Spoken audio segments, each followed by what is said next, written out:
All right, today we're going big. I mean, really big. We're tackling the biggest story there is, the complete history and future of our entire universe.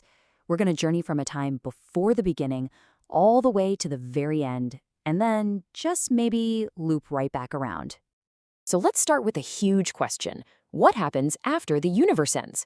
Now, that sounds like a question for a philosophy class, right? Not a physics discussion. But believe it or not, modern cosmology has a potential answer, and it is one of the most mind-bending ideas you will ever hear. But to get there, we first need to figure out exactly where we are right now. So, where are we in this whole cosmic story? Well, we live in what scientists call the stelliferous era, basically the age of stars. It's a fantastic, brilliant time, full of galaxies and nebulae, all the raw materials for new suns and new planets. But it's not the first age of stars. In fact, our own sun is the product of a long, long line of cosmic recycling. It's something like the 100th generation of stars to have ever existed.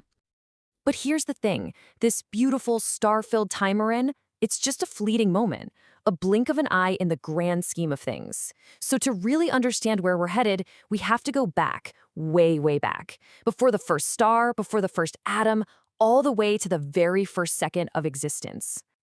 The one question everybody asks is, what came before the Big Bang? And the textbook answer is usually something like, well, time itself began there, so the question doesn't make any sense. But what if we could push back even further than that?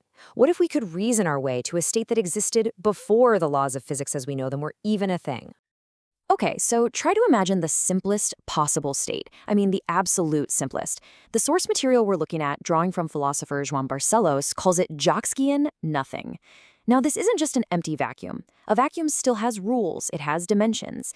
This absolute nothing has, well, nothing. No particles, no space, no time, and, this is the key part, no laws saying what can or can't happen. It's just pure, unfiltered potential. So in this state where literally anything goes, random things can just pop into existence. The first attempts are what the source calls schizo-creations. These are totally unstable, chaotic little universes with contradictory laws that just blink in and out of existence. But you wait long enough, and eventually a set of laws that are consistent, that don't contradict each other, gets randomly generated. A set of laws that actually works. And once that happens, it's stable, it sticks.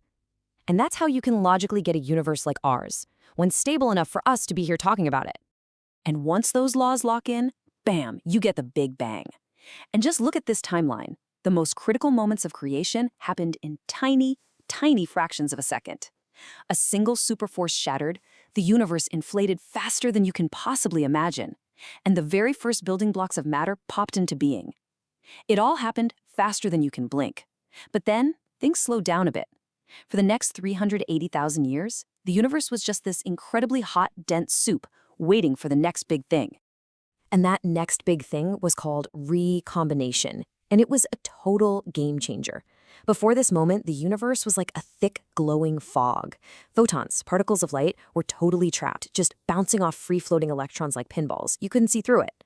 But then, as the universe cooled just enough, atoms could finally form. And when that happened, all that trapped light was suddenly set free. The universe became transparent for the very first time. And that faint, ancient light is what we can still see today as the cosmic microwave background. Okay, so that's how we got here. An explosive, brilliant beginning. But what about the end? We're living in this glorious age of stars right now. But the future of the cosmos? Well, it looks a lot colder, a lot darker, and way, way quieter. For the first 9.8 billion years of our universe's history, gravity was the undisputed champion. The pull of all the matter was constantly trying to slow down the expansion, to pull everything back together. But about 4 billion years ago, a new contender entered the ring, this mysterious force we call dark energy. Think of it like anti-gravity. It's pushing everything apart. And here's the kicker. It's winning. The expansion of our universe is actually speeding up, pushing everything towards a cold, lonely future.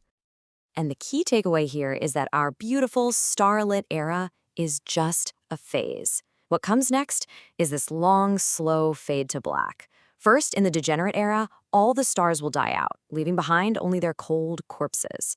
Then, over timescales that are just impossible to wrap your head around, we enter the black hole era, where even the black holes themselves will slowly evaporate away to nothing. And that leads to the final stage, the dark era, a cold, empty void, the big freeze. So you end up here, in this final state.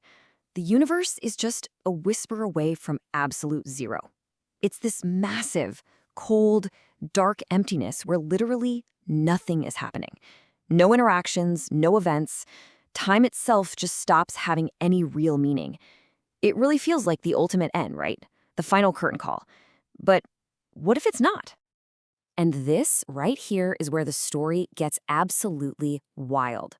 There's this idea from 19th century mathematics that suggests this end is really just the beginning of the next chapter. It's called the Poincare recurrence theorem, and folks, it changes everything. The idea itself is actually pretty straightforward. It says that in any closed system with a limited number of ways things can be arranged, think of a deck of cards, if you just keep shuffling for long enough, you're guaranteed to eventually get back to the original order. And it turns out our universe, with its finite volume and finite states, seems to be one of these systems, which means logically it must eventually return to a state almost identical to the Big Bang. Okay, so how long is long enough? Well, a physicist named Don Page actually did the math, and the number he came up with, well, just look at your screen. That's a 10 to the power of a 10 to the power of a 10 to the power of another 10. You get the idea. This number is so ridiculously, mind-bogglingly huge that you couldn't even write it down using all the atoms that exist in the entire known universe. It makes the age of our universe so far look like less than an instant. But here's the most mind-blowing part of all this. According to the math, this isn't a maybe, it's not a slim chance. It is a 100% certainty. If you wait for that almost infinite amount of time in the cold, dark era, a random quantum fluctuation will eventually happen that looks exactly like a brand new Big Bang. The end isn't the end at all. It's just the beginning of the next cycle. It's just like the author of our source material, Dr. Nuno Canhoto, puts it. The chaos has time to undo everything and redo everything again. From this, it follows that on a large scale, everything is circular, including time itself. The entire universe becomes this grand, repeating loop of birth, death, and then rebirth. And that leaves us with one last, kind of personal and pretty heavy question. If the cosmos just keeps cycling through every possible state an infinite number of times, what does that mean for us? It means that eventually the exact arrangement of atoms that makes up you and me and everything we've ever known will exist again. Not just once, but over and over and over. It's not the immortality of a spirit, but it's a kind of physical immortality of matter and information just replaying on a cosmic scale. Now that is something to think about.